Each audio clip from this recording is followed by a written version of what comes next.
네, 이제 5강은 기독론에 대한 학문이고요. 이 기독론이라는 말이 좀 생소할 수 있는데요. 기독이란 뜻은 뭐냐면 그리스도라는 뜻인데요. 물론 이제 그 뜻이 담겨져 있는 건 아닙니다. 왜냐하면 그리스도라는 뜻은 아시다시피 기름을 부음받은 자라는 뜻인데 그 기름이라는 뜻이 전혀 없는 한자어거든요. 근데 왜 이렇게 썼는가? 이게 중국 선교와 연결되는 개념인데요. 많은 사람들이 중국으로 이제 선교를 들어가죠. 그러니까 외국 사람들이. 그래서 그리스도라는 개념을 막 외쳤다는 것이죠. 근데 중국 사람들이 들었을 때 저 사람들은 뭐지? 뭘 외치지? 들어보니까 크리스토스 막 이런 말을 쓰는 거예요. 근데 크리스토스라는 표현 자체가 중국말에는 없단 말이죠. 그래서 들리는 그대로 지리사도라고 하는 지리시도 이렇게 이제 번역을 했고 그 지리시도에서 리와 시가 탈음돼 가지고 남는 게 지도, 그게 이제 기독이거든요. 그러니까 결국에는 그리스도에 대한 뜻이 기독론이라는 것과 똑같은 것이라는 것이죠. 그래서 이 내용을 중심으로 우리가 하나 바이블의 5단원이 이제 기독론인데요. 이 5단원의 내용은 크게 세 가지가 있어요. 이거는 아주 단순한 내용인데요. 뭐냐면 그리스도가 갖고 있는 직임이 뭐냐. 그러니까 직분이라고도 하죠. 그리스도라는 직분은 크게 세 가지의 직분을 갖고 있어요. 그게 뭐냐면 선지자, 제사장, 왕입니다. 왜냐하면 성경에 보면요. 선지자가 세워질 때, 제사장이 세워질 때, 왕이 세워질 때 기름을 붓는다는 거예요. 그러니까 기름을 붓는다는 개념이 그리스도이기 때문에 그 세 직분을 동시에 갖고 있는 분이 바로 그리스도다. 이 내용을 보려고 하고요. 바로 우리가 4강 때 배운 것처럼 우리 모두 다 죄인입니다. 즉 오늘도 불법을 저지르고 그 불법의 상태 가운데 빠져 있는 것이 우리이기 때문에 바로 그리스도, 왕이시고 선지자시고 제사장인 분을 믿을 때 바로 그 의가 우리한테 전가된다. 이 개념을 좀 다루려고 하는 것이죠. 그래서 오늘 요 5강 내용은요. 또 크게 두 가지입니다. 이게 여러분들 이게 아마 눈치가 이제 빠르신 분들은 이제 깨달았을 겁니다. 신론 때와 똑같죠. 구조가. 즉 존재와 사역. 기억나시죠? 그러니까 하나님의 존재를 우리가 배웠고요. 그것을 본성이라고 불렀고요. 또 하나님의 일, 사역. 그러니까 요 구조가 모든 신학에는 똑같은 구조를 갖고 있어요. 그래서 기독론 안에서도 그리스도가 누구시냐? 그게 이제 그의 존재에 대한 문제고 그분은 어떤 일을 하셨는가? 사역에 대한 문제를 다루게 됩니다. 그러면 여기서 중요한 것은 존재를 다룰 때는요. 아까 우리가 배웠던 내용이 있는데요. 뭐냐면 삼위일체 가운데 그리스도는 어떠한 역할을 한다라고 제가 말씀드렸던 기억이 혹시 나세요? 그리스도는 실행자다. 맞죠? 복습을 해볼게요. 성부는 뜻을 세우는 분이다.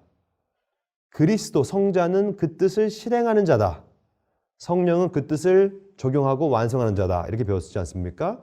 그렇기 때문에 그리스도는 실행을 하기 위해서 인간이라는 옷을 입고 옵니다. 실행자이기 때문에 그래요. 그것을 기독론에서는 뭐라고 하냐면 신성과 인성이라는 말을 써요. 즉 하나님이셨는데 인간이 되셨다. 인성을 입었다는 뜻이거든요. 그 내용을 먼저 배우고 두 번째는 왜 인성을 입으셨는가? 일을 하기 위함이에요. 하나님은 늘 일을 하십니다. 그 일은 뭐냐면 그리스도의 일은 독특하죠. 그리스도만 할 수 있는 일이에요. 이게. 왜냐? 피를 쏟아야 되거든요. 그리고 나무에 달려야 됩니다. 다 언약의 성취죠. 저주받는 자는 나무에 달려야 하며 죄를 지은 자는 형벌을 당해야 되며 죄를 지은 자는 죄의 삭은 사망이기 때문에 죽어야 한다. 이것을 하기 위하여 실행을 하기 위해서 몸을 입으셨다는 거죠. 그것을 뭐라고 하냐면 속죄라고 불러요. 죄를 속한다. 그리고 속죄를 왜 하시냐? 이분이 중보자이기 때문이다. 그래서 속죄와 중보가 그리스도의 사역입니다. 이 내용들을 하나씩 보겠습니다. 먼저 그리스도의 존재를 볼게요. 그리스도의 존재는 신성과 인성을 가지신 분인데요. 이것을 보려면 우리의 상태가 뭔지를 다시 봐야 되겠습니다. 이 사진을 보십시오. 이 사진은 제가 직접 찍은 사진이에요. 이 사진은 어딜까요? 딱 보니까 여러분도 아마 가보신 분이 있을 텐데요. 이거는 미국입니다. 제가 미국 유학을 마치고 이곳에 가서 사진을 찍었어요. 이게 그 유명한 그랜드 캐년이에요. 그랜드 캐년. 여러분들 가신 분 있겠죠? 그랜드 캐년이라는 뜻은 뭐냐면 그랜드, 크다, 캐년, 계곡이라는 뜻이죠. 큰 계곡이라는 뜻이에요. 계곡. 이 사진을 보면요. 여기서 인간을 따지면요. 사람은 보이지도 않습니다. 그만큼 큰 협곡이에요. 제가 왜 이 사진을 보여드렸냐면 인간과 하나님 사이에는요. 죄 때문에 이렇게 깊은 골짜기가 파여져 있어요. 그래서 어떠한 죄인도 죄라고 하는 깊은 골 때문에 하나님께 직접적으로 갈 수가 없습니다. 그 어떠한 인간도 그랜드 캐년에서 한 지역과 한 지역을 뛰어넘을 수 없는 것처럼, 즉 전적인 무능력인 것이죠. 우리는 죄인으로서 하나님께 나아갈 수가 없어요. 이 깊은 골짜기를 건널 수가 없는 거예요. 그럼 어떻게 건널 수 있을까요? 누군가가 한 발은 이쪽에 누구, 또 한 발은 이쪽에 둬서 이 사이를 이어줘야 합니다. 그 이어주는 분이 누구냐? 그리스도라는 거예요. 그리스도. 그래서 이 표현을 보면요. 디모데전서 2장 5절을 볼까요? 하나님은 한 분이시요. 또 하나님과 사람 사이에 중보자도 한 분이시니 곧 사람이신 그리스도 예수라. 그럼 제가 여러분들이 2강과 3강을 잘 들으셨는지를 제가 복습하는 질문 하나 드리겠습니다. 그러면 삼위일체 중에 중보자는 몇 분이실까요? 몇 분이실까요? 네, 맞습니다. 단 한 분이십니다. 즉 성부도 중보자가 될 수 없습니다. 왜냐? 몸이 있어야 되거든요. 즉 하나님과 동시에 인간이 되어야만 합니다. 그러므로 성부도 중보자가 아니요, 성령도 중보자가 될 수가 없는 것이죠. 중보자는 이 디모데전서에 의하면 오로지 한 분밖에 없어요. 그게 누구냐? 곧 사람이신 그리스도 예수라. 여기서 중보자라는 헬라어는 메시테스라고 하는데요. 이 메시테스의 의미는 뭐냐면 중개인, 화해자, 조정자, 중재자라는 뜻이에요. 근데 제가 이 그랜드 캐년 사진을 보여드리는 이유는 뭐냐면 그랜드 캐년은 되게 깊거든요. 죄가 이렇게 깊습니다. 그래서 신학에서는 이걸 뭐라고 부르냐면 야우닝 어비스라고 해서, 이 야우닝이 뭐냐면 크게 벌어져 있다고 해서 하품이라는 뜻이에요. 하품. 얼마나 깊으면 떨어지면서 하품하겠어요. 막 하품하면서 떨어지는 거예요. 너무 깊으니까. 그만큼 죄는 깊어요. 그래서 누군가는 이어줘야 됩니다. 그래서 칼뱅이 이것을 정확히 말했어요. 이렇게 말했습니다. 하나님의 위엄 그 자체가 우리에게로 내려오지 않았더라면 정말로 우리는 희망이 없다. 왜냐하면 우리는 절대로 그에게 올라간 능력이 없었기 때문이에요. 우리는 절대로 이 깊은 골짜기를 넘어갈 수가 없습니다. 그래서 누가 오셨냐면 임마누엘. 임마누엘의 뜻은 뭐냐면 하나님이 우리와 함께 하신다. 원래는 하나님이셨어요. 원래 그리스도는 사람이 아니었습니다. 근데 그 하나님이 우리와 함께 하기 위하여 인간이 된 겁니다. 이 땅에 오신 것이죠. 그래서 이것을 뭐라고 부르냐면 히브리서에 보면 우리에게 있는 대제사장은 우리의 연약함을 동정하지 못하실 이가 아니요 모든 일에 우리와 똑같이 시험을 받으신 이로되 죄는 없다.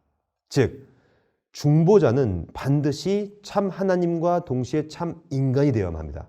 그러나 우리와 똑같은 인간이었지만 죄는 없었어요. 왜냐하면 죄가 있으면 죄를 극복할 수 없기 때문에 그렇습니다.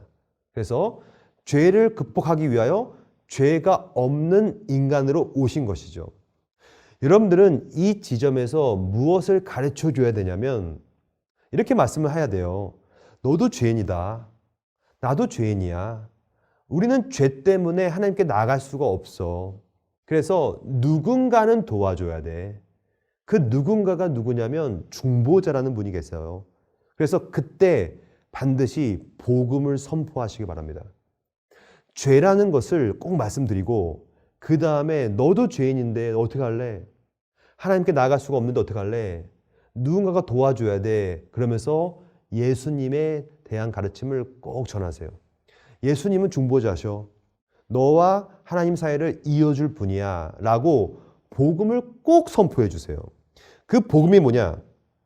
칼뱅이 말하죠. 중보자가 있다.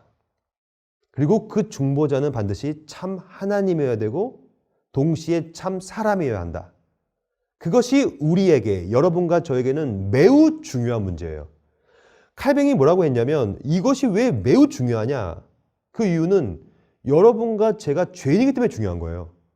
우리로서는 하나님께 나갈 수 없으니 누군가가 참 하나님으로서 동시에 참 인간으로서 이 사회를 이어줘야만 하기 때문에 이게 우리에게 중요한 문제입니다.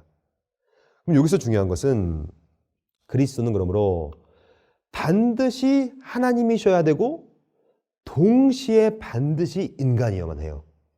그 말은 요즘 시대 신학을 뭐라고 부르냐면요. 현대 신학이라 불러요. 현대 신학은 뭐냐면 그리스도가 하나님이라는 사실을 균형을 깨버립니다. 그래서 어떻게 보냐면 무슨 하나님이 그리스도가 하나님이냐. 그리스도는 완벽한 인간일 뿐이야. 그래서 그리스도의 인성만 강조하고 있어요. 균형을 잃어버렸습니다. 정통신학은 뭐냐면 그리스도는 반드시 100% 하나님이시오. 동시에 100% 인간이시다. 이 균형. 이것을 여기 적혀 있습니다. 그리스도의 양성, 신성과 인성의 균형이다. 이 균형을 꼭 잡아야 됩니다. 그렇지 않으면 그리스도가 하나님이기만 해도 안 되고요. 그리스도가 인간이기만 해도 안 돼요. 이 두 가지의 균형을 반드시 잡아야 됩니다. 근데 여러분 놀라운 사실은 지금 한국에 자칭 재림 중보자 예수가 몇 명인 줄 아세요? 최근 통계를 제가 보니까 234명. 그러니까 자기가 예수래. 자기가 재림 예수래요. 저는 그걸 보면서 왜 그런 사람들 따라가는지 모르겠어요. 그냥 한마디만 물어보시면 됩니다. 재림 예수세요? 중보자세요? 중보자는요, 참 하나님과 참 인간이어야 되는데 당신은 참 하나님과 참 인간입니까? 참 하나님은 무소부지해야 되고 편지해야 되고 영원해야 되고 불변해야 되는데 당신은 지금 동시다발적으로 전 세계에 있을 수 있습니까? 아마 못 있을 거 아닙니까? 그러면 하나님이 아닌 거예요. 그러니까 참 하나님이라는 사실, 동시에 참 인간이어야만 되는 사실을 우리가 알고 고백한다면 잘못된 중보자는 싹 다 없앨 수 있다는 것이죠. 그래서 정통교리를 아는 것이 이렇게 중요합니다. 그냥 정통교리만 알면요, 이상한 이단들은 다 물리칠 수가 있는 것이죠. 두 번째, 그러면 왜 이분은 참 하나님과 동시에 참 인간으로 오셨는가? 그 일은 이분이 일을 하기 위함이에요. 그 일을 크게 두 가지가 있는데요. 속죄와 중보. 이 속죄와 중보를 좀 더 구체적으로 표현하자면 크게 두 가지로 나눕니다. 뭐냐면 그리스도는 낮아지기 위해서 오셨어요. 그리고 동시에 그 다음에 높아지기 위해 오셨습니다. 이것을 신학에서는 비하와 승귀라는 한자를 사용합니다. 좀 어려운 한자인데요. 쉽게 표현하자면 예수님은 낮아지는 일을 하기 위해서 오셨고 동시에 높아지는 일을 하기 위해 오셨다. 이렇게 좀 정리하면 될 것 같고요. 낮아지는 것을 뭐라고 하냐면 크게 네 가지로 요약합니다. 이건 전혀 어려운 게 아닙니다. 왜냐하면 사도신경의 고백이 바로 이 고백이기 때문에 그래요. 사도신경은 그러므로 네 가지의 낮아지심과 네 가지의 높아지심을 고백하는 거거든요. 먼저 네 가지의 낮아지시는 일을 볼게요. 첫째는 성육신입니다. 여러분들이 이제 주일학교에서 이 내용을요, 잘 가르쳐 주시고 계속 곱씹어 주세요. 예수님이 이런 일을 하시겠다, 이런 일을 하셨다. 첫째는 성육신. 성육신 우리가 배웠습니다. 신성만 있는 분이 인성을 취하신 사건. 이게 성육신입니다. 그래서 여러분 크리스마스는 흥청망청 노는 시간이 아닙니다. 크리스마스는 그리스도가 아주 가장 낮아졌던 순간이에요. 참 하나님이 인성을 입고 이 땅에 오신 사건이니까 성육신, 비하의 시작이죠. 근데 꼭 기억하세요. 낮아지는 일은요, 점점 더 낮아집니다. 이것을 점층적 비하라고 불러요. 하나님이 인간이 된 것도 낮아지신 것인데 거기서 멈추지 않습니다. 두 번째, 순환을 당해요. 고난을 당해요. 십자가 지고요. 채찍질 맞고요. 율법 아래 거하셔서 율법의 멍에를 지시고요. 놀라운 고난을 당하십니다. 거기서 또 멈추지 않아요. 고난은 점층적이거든요. 세 번째, 이분은 십자가에서 죽어요. 그럼 생각해 봅시다. 하나님은 죽을 수 있습니까? 죽을 수 없어요. 죽음이라는 것은 인간만 할 수 있는 겁니다. 하나님이 죽는다? 그건 하나님이 아니겠죠. 근데 이분은 죽어요. 그것이 바로 뭐냐? 자기 부인입니다.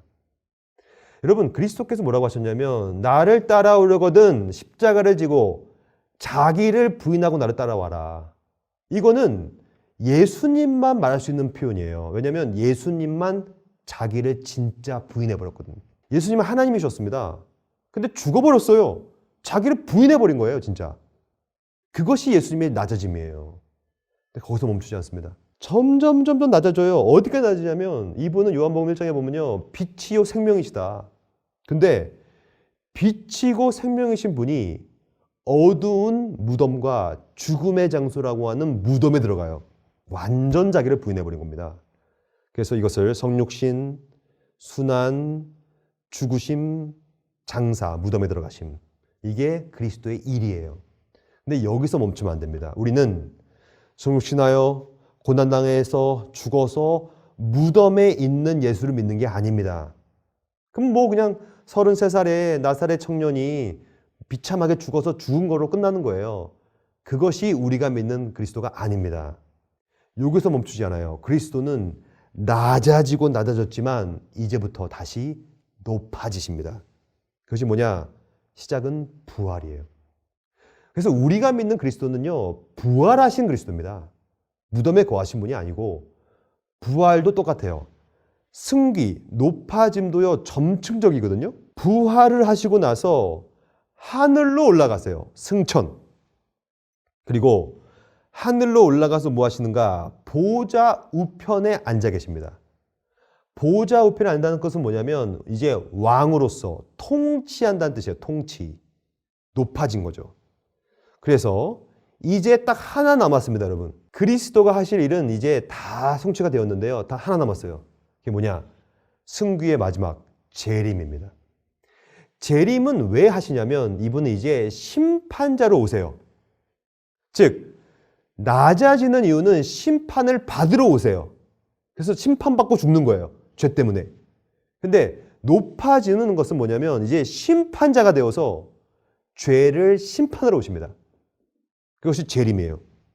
그래서 오늘도 우리는 마라나타, 주여 어서 오시옵소서. 주의 재림, 왕의 귀환을 기다리는 것이죠. 그러면 이분은 이 8가지 이것을 사중비와 사중승귀라고 하는 팔중사유라고 부르는데요. 이 사역을 어떠한 신분으로 하시는가? 어떤 신분입니까? 바로 그리스도라는 신분, 즉 삼중직이라고 불러요. 아주 중요한 개념입니다. 이 8가지를 왜 하시는가? 이분은 직분을 갖고 있기 때문에 그래요. 첫째, 왕직. 이분은 왕으로서 성령으로 자신의 교회와 나라를 통치하기 위해서 이런 모든 일을 하시는 겁니다. 그래서 이것을 꼭 가르쳐 주세요. 예수를 믿는 사람은 더 이상 왕이 내가 아니라 그리스도가 왕이시다. 그럼 왕은 뭐 하시는 분입니까? 왕은 명령하는 자입니다. 그래서 오늘도 내가 왕이 아니라 그리스도의 왕의 명령을 따라가는 것. 이게 그리스도를 믿는 사람의 특성이에요. 그리스도의 말씀을 따라서 순종하는 삶. 두 번째, 이분은 동시에 제사장입니다. 그래서 중보자로서 하나님과 인간 사이를 연결시켜줘서 우리의 모든 죄를 사하시는데, 그러면 어떠한 걸 사하시는가? 죄의 책임을 사합니다. 그래서 예수 안에 있으면 더 이상 죄의 책을 묻지 않아요. 그것이 로마서 8장 1절. 예수 안에 있는 자는 결코 정죄함이 없다.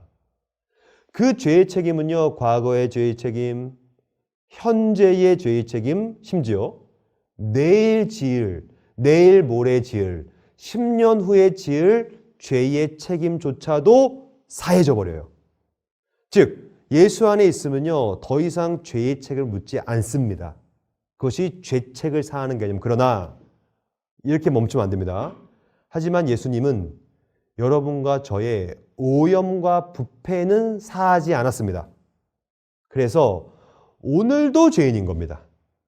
법정적으로는 죄의 책임은 없지만 그래도 우리가 여전히 죄를 지으니 죄의 오염과 부패가 있어서, 그래서 우리가 마지막 강의, 그게 뭐냐면 구원이거든요. 구원 안에 뭐가 있냐면 성화라는 게 있어요. 예수님께서 칭의, 법정적으로 죄의 책임은 없어졌지만 여전히 오염과 부패가 있으니 오늘도 성경에 말하고 있습니다. 오늘도 두루마기를 빨아라. 오늘도 깨끗한 삶을 살아라. 내가 거룩하니 너희도 거룩하라. 그것이 바로 그리스도가 오염과 부패는 사하지 않았으므로 오늘도 우리가 오염과 부패와 싸워야 된다는 개념이죠. 어떻게 싸울 수 있는가?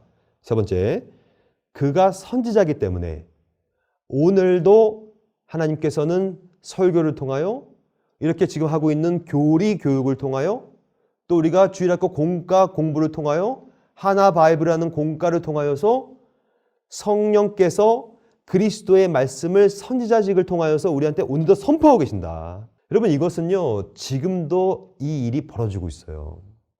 우리가 오늘 살면서 아마 마음의 소리가 들려질 겁니다. 이것은 다 선지자의 역할을 하는 거야. 그리스도께서. 야, 너 그렇게 살면 안 되잖아. 그래서 그리스도께서 첫 공생애를 하시기 직전에 하신 말이 있어요. 회개하라. 천국이 가까이 왔느니라. 라고 하는 선지자의 일성이에요. 그게. 오늘도 그리스도는 우리한테 명령합니다. 회개해라. 너는 왜 그렇게 사니? 이게 하나님의 말씀이잖아. 계속 선지자 직분을 감당하시는 것이죠. 칼빈은 이것을 이렇게 말합니다. 곧 아버지께서 그리스도께 명하신 직분이 바로 왕, 선지자, 제사장으로 되어 있다. 그리스도께서는 오늘도 선지자로서 우리에게 명령하시고 오늘도 왕으로서 우리를 다스리시며 오늘도 제사장으로서 내가 너의 죄책을 사했으니 이제 너는 너의 오염과 부패를 싸워라 라고 계속 말을 걸어요. 그러므로 예수 믿는다는 것은 예수 믿고 그냥 구원받고 막 살고 이게 아니라 뭐 한 번 따놓은 구원 당상 뭐 이거 막 살아도 구원받는다 이거 아니라 예수를 믿으면 이제 그리스도의 선지자 왕 제사장 직분을 묵상한 상태에서 이제 선지자의 말을 듣고 왕의 다스림을 받고 제사장으로서의 역할을 내가 감당해 가는 것. 이것이 예수 믿는다는 뜻이라는 것이죠. 그럼 마지막으로 이 내용을 여러분들은 어떻게 우리 아이들한테 가르칠 것입니까? 티칭 꿀팁을 드릴게요. 뭐냐면 바로 로마서 8장이에요.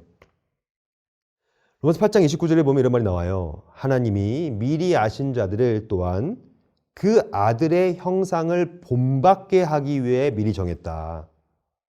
그러니까 우리를 구원하시는 이유가 뭔지 아십니까? 우리가 구원받은 이유는 뭐냐면 이제 제발 좀 아들의 형상을 본받아라. 그러니까 그리스도라는 형상을 본받아라라고 우리를 정하신 겁니다. 그러면 그리스도의 형상을 본받는 건 무엇일까요? 제가 아까도 말씀드렸지만 핵심은 바로 자기 부인입니다.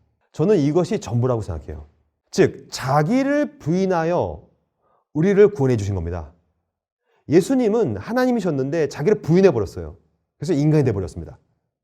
그러면 자기를 부인해서 우리가 구원을 받았으니 이제 우리가 그건 뭡니까? 이에 예수께서 제자들에게 이르시되 누구든지 나를 따라오려거든 자기를 부인하고 자기 십자가를 지고 나를 따를 것이니라. 이게 핵심입니다. 예수를 믿는다는 것은 뭐냐면 예수를 따라가는 것인데요. 그 핵심은 자기 부인이에요. 저는 이것이 예수 믿는 사람의 전부라고 생각해요. 어떻게 오늘 나를 내려놓을 것인가? 어떻게 자기 부인의 결과로 내가 구원을 받은 사람은 어떻게 나를 부인할 것이냐? 이거 싸우는 거예요. 이 싸움이 너무 힘들어요. 그래서 로마서 7장에 보면요. 바울도 이렇게 말합니다. 내 안에 있는 옛자와 내 안에 있는 새자가 미친듯이 싸운다 이거. 이렇게 고백하지 않습니까? 오호라. 나는 공고한 사람이로다. 누가 나를 이 사망의 몸에서 건져낼 것이냐. 이게요. 싸움이 되게 어려워요. 왜냐하면 오늘도 내가 올라오거든요. 그러니까 여러분 신자가 뭐냐면요. 신자는요. 자기 부인의 열매를 맺는 겁니다. 오늘도 내 안에 내가 올라오고 있는데 옛자가 올라올 때 새 자로 다시 한번 찍어 눌러서 자기를 부인하여 십자가를 지고 나를 따르는 것. 그것이 그리스도의 형상을 본받게 하기 위하여 우리를 정하신 이유라는 것입니다. 그래서 이 내용을 우리 아이들한테 잘 가르쳐 주시고요. 좀 교만은 패망의 선봉이라는 말이 뭐냐면 자기를 부인하지 않으면 내가 죄인이 아님을 인정한다는 뜻이기 때문에 구세주가 필요 없는 거예요. 그러니까 패망에 빠지죠. 그래서 이 내용은 밀접하게 뭐와 연결되냐면 유기적인 것 꼭 기억하십시오. 정리하겠습니다. 성경을 보다 보면 하나님이 나오고 창조주가 나오면 피조물, 인간이 나오고 인간이 죄인이기 때문에 그 죄인됨을 깨닫는 사람은 예수를 믿어야 된다. 그 예수가 기독론이고 그 예수를 믿으면 우리는 이제 구원을 받게 되는 것이죠. 그러면 그 구원은 누가 하시느냐? 구원의 실행은 그리스도가 하시고 그 구원의 적용, 완성은 성령이 하시니 성령께서 그리스도의 사역을 우리한테 적용하는 것이 바로 구원이다. 그래서 마지막으로 구원은 이렇게 유기적 상관관계 속에서 곧 구원론이 곧 성령론이다. 그래서 마지막 6강은요. 성령에 대해서 우리가 배울 겁니다. 그래서 성령께서 하시는 구원을 하나하나씩 살펴보려고 합니다. 여러분 수고 많이 하셨고요. 6강 때 뵙겠습니다. 감사합니다.